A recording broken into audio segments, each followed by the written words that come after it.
உலகத் தமிழ் ரசிகர்கள் அத்தனை பேருக்கும் என்னுடைய பணிவான வணக்கம். நான் உங்கள் செந்தில்குமார். இந்த பதிவில் வந்து நம்ம பார்க்கறதுக்கு முன்னாடி நிறைய அரசியல் வேலைகள் இருந்தது, நிறைய ஸ்கிரிப்ட் ஒர்க் வந்தது, நிறைய அரசியலுக்காக கட்சி பணிகளில் வந்து உங்கள் எல்லாருக்கும் தெரியும், நான் பிஜேபிக்காரன். அதனால் வந்து ஒரு முக்கியமான பொறுப்பில் இருக்கோம். நம்ம வந்து எல்லா வேலைகளையும் நாம் தான் பார்த்துக்குறோம். அதுவும் எலெக்ஷனுக்காக கூட்டணி அமைக்கிற வேலையில் நிறைய செயல்பட்டதுனால இந்த சீரியல்களை பற்றி பல்வேறு விஷயங்கள் நம்மளால் உங்கள்கிட்ட பகிர்ந்துக்க முடியல. அதுக்காக நான் வருத்தத்தை தெரிவிச்சுக்கிறேன். நிறைய பேர் ஆர்வமாக அந்த ஸ்க்ரீனில் தெரியக்கூடிய தொலைபேசி எண்ணுக்கு தொடர்பு கொண்டு நிறைய ஆர்வமாக பல்வேறு சீரியல்களை பற்றி தகவல்கள் கேட்டிருந்தீங்க. அவங்க எல்லாருக்கும் வந்து ரொம்ப நான் நன்றி கடன் பட்டிருக்கேன். ரொம்ப சந்தோஷமாகவும் இருக்குது. ஸோ இவ்வளோ ரசிகர்கள் இருக்கீங்கன்றது எனக்கு ஆச்சரியமாக இருக்குது. எனக்கு பொறுப்பும் ரொம்ப அதிகமாகிடுச்சு நினைக்கிறேன். ஸோ ரொம்ப ஆர்வமாக எதிர்பார்க்குறவங்களுக்கு உண்மையான தகவல்களை உடனே கொடுக்கணும் அப்படின்றது தான் என்னுடைய நோக்கமாக இருக்குது. சில சமயங்களில் வேலைப்படு காரணமாக இந்த விஷயங்கள் செய்ய முடியாமல் போயிடுது. ஏன்னா நம்ம எப்போவுமே அரசியலுக்கு தான் ப்ரையாரிட்டி, மக்கள் நலன் தான் ப்ரையாரிட்டி. அதனால் சீரியல்கள் பற்றி சீரியல்ஸ் பற்றி அப்புறம் சினிமா சம்மந்தமான விஷயங்களை பற்றி பேசும்பொழுது நிறைய விஷயங்கள் வந்து நம்ம அரசியலில் கான்சன்ட்ரேட் பண்ணுறதுனால இதில் பண்ணுறதுக்கு கொஞ்சம் கஷ்டமாக இருக்குது.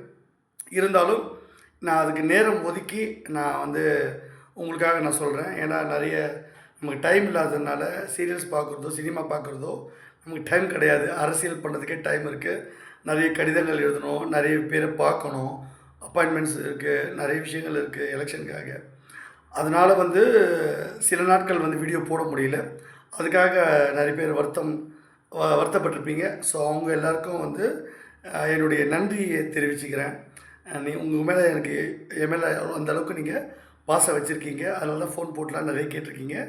சரி, இப்போது இந்த பதிவு நம்ம பார்த்துடலாம். அதாவது நிறைய பேர் வந்து என்ன கேட்டிருந்தாங்கன்னா, சன் டிவி அப்படின்ற அந்த தொலைக்காட்சிக்கு வந்து அவங்களுக்குள்ள குடும்ப சொத்து தகராறு வந்துருச்சு. இனிமேல் அந்த சன் தொலைக்காட்சிக்கு வந்து என்ன நடக்கும் அப்படின்னு நிறைய பேர் கேட்டிருந்தாங்க. ஏற்கனவே நான் ஒரு முறை பதிவு பண்ணியிருந்தேன். சன் தொலைக்காட்சிக்கு நான் வந்து நன்றி கடன் பட்டிருக்கேன். இருந்தாலும் அது வந்து அரசியல் சிக்கலில் அது வந்து குடும்ப அரசியலில் மாட்டிக்கிட்டு இருக்கு. அவங்களுக்குள்ளே நடக்கக்கூடிய சண்டையினால் சன் டிவி வந்து முடக்கணும் அப்படின்ற ஒரு வேலையில் திமுகவே ஈடுபட்டிருக்காங்க. ஏன்னா கலைஞர் தொலைக்காட்சிக்கு போட்டியாக சன் தொலைக்காட்சி வரக்கூடாதுன்னு அவங்க முதல்ல முடிவு பண்ணி தான் கலைஞர் தொலைக்காட்சின்னு ஒன்று புதுசாக ஆரம்பித்தாங்க, சன் தொலைக்காட்சிக்கு போட்டியாக. இதனால் வந்து அப்பத்துலேருந்தே அந்த கோல்டு வார ஆரம்பிச்சிருச்சு. உள்ளுக்குள்ளேயே சண்டை போட்டுக்கிறாங்க. தனியாக சொத்து பிரித்து அண்ணா அறிவாலயத்தை துரத்தி விட்டுட்டாங்க.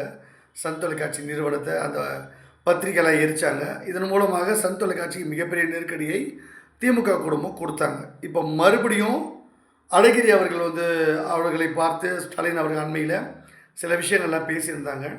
இதன் மூலமாக திமுக குடும்பம் மறுபடியும் கலைஞர் தொலைக்காட்சியில் ஆதிக்கம் செலுத்துகிறாங்க. சன் தொலைக்காட்சிக்கு எதிராக அவங்க குடும்ப உறுப்பினர்களையே தூண்டி விடுறாங்க.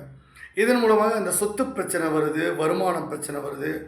அந்த சன் தொலைக்காட்சி வந்து தன்னை ஏமாற்றியதாக, பல 1000 கோடி ரூபாய் ஏமாற்றியதாக மரியாதைக்குரிய தயாநிதி மாறன் அவர்கள் வந்து மரியாதைக்குரிய கலாநிதி மாறன் அவர்கள்கிட்ட சண்டை போடுறாரு.